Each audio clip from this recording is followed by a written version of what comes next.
Hi, I'm Ted Faye, and I like finding history. It can be in a museum, a hotel, a park, inside or outside, in a church, a house, a store, and of course old buildings and even ghost towns. Wherever there were people, they made history. So I've set out to find those cool places and things that have a great past. Just think of me as your history delivery guy, who brings you new and fresh servings of history to go. This is the Beatty Museum. It's right here on 374 on your way to Death Valley. It's one of the coolest places in all of Nevada. In fact, inside there are relics and artifacts that give us a clue as to what life was like here. So let's go on in and see what discoveries we can make. This is the Beatty Museum, and I'm here with Nicole Altman. You said there were some really interesting objects here. There are a lot of interesting artifacts that truly show you what it was like in the past. So what do we have here, Nicole? This is a dry washer, Ted. It was used to take your ore and it separates it from the bigger pieces into the fines. And the fines is where your gold is going to be. So you can get rid of the debris, save the riches. It's small. Why is it so small? This way, Ted, when you had only a burro and yourself, you could pack it on your burro.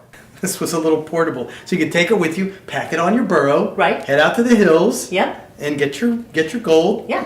wash it out, and there you have it. And there you have it. What else related to the gold rushes around? Well, we have a Atlas Copco blasting machine. So this is what you always think of when you think of a detonator, right? It's the thing you push and the boom goes. The boom goes, that's right. Yep. How did that work exactly?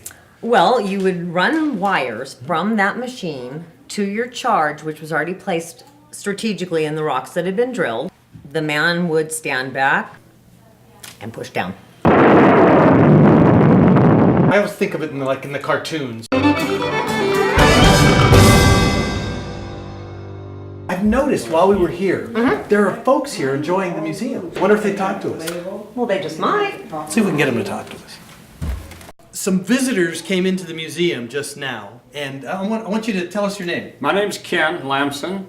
And? I'm Marilyn Lamson Bedard. I'm Ken's sister. Oh, okay. Where are you guys from? I'm from Pahrump. I just moved there. I'm 73. I worked at the test site, Nevada test site. I said I want to retire to Nevada because there's no state income tax. Okay. So I moved here in June. And I'm from North Granby, Connecticut, and came out to visit Ken in rural Nevada. Have you ever been here before? No, I haven't. You've never been to rural Nevada. Okay, now what's your impression here? Totally different than what I thought it would be like. What did you think it was going to be like? Flat desert and nothing. Flat desert, nothing. Nothing. So what have you seen? Mountains, beautiful vistas, Snow. fabulous sunsets. Wow, so your preconceptions about it. Was flat and nothing and jackrabbits. Wow, wow. And you have been here before, so you Yeah, knew there was stuff I was here. the luck of the draw. I got drafted, and they sent me out in 1963 to repair Geiger counter. It's a CDV 700. Runs on these old batteries. Okay. They call them B batteries. This is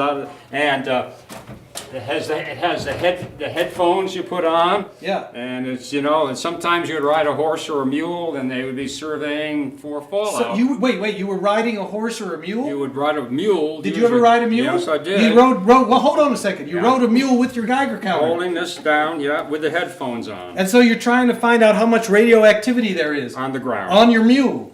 On the ground. But you're on the mule. Yeah, and because you were traveling far enough that you really couldn't walk. It was hot, and you might go 5-10 miles. So you're going all over the test site, and you're trying to find out what the rate. And you're making measurements, and Yeah. you're writing them down on the map. Yeah.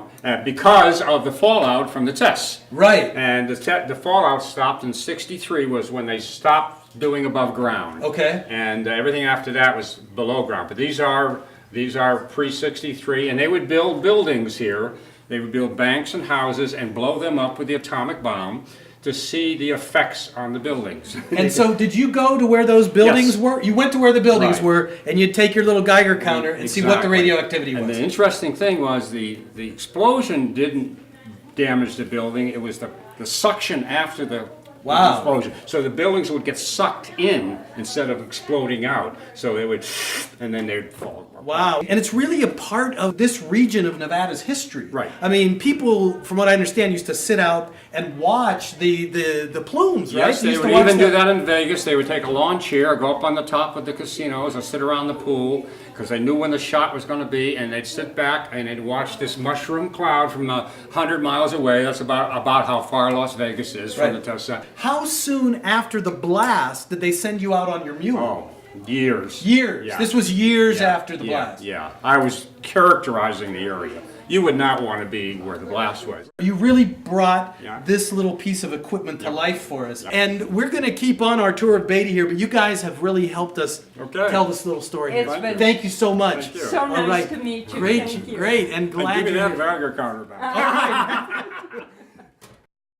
Nicole, these are really something. I mean, these are very well made. So what are they? These are scientific scales used to weigh materials.